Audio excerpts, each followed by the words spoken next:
Here in my backyard I found this beautiful all natural made terrarium. So that's it. It's in an old red label wine bottle. Try lifting it a bit.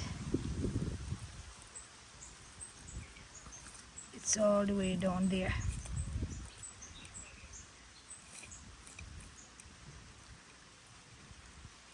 Oh, look at that.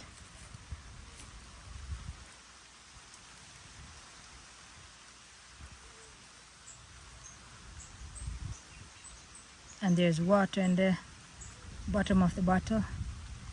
I'm going to try not to disturb it too much. I'm going to just let it sit back inside there and protect it. And that's all natural. That's an old red label wine bottle.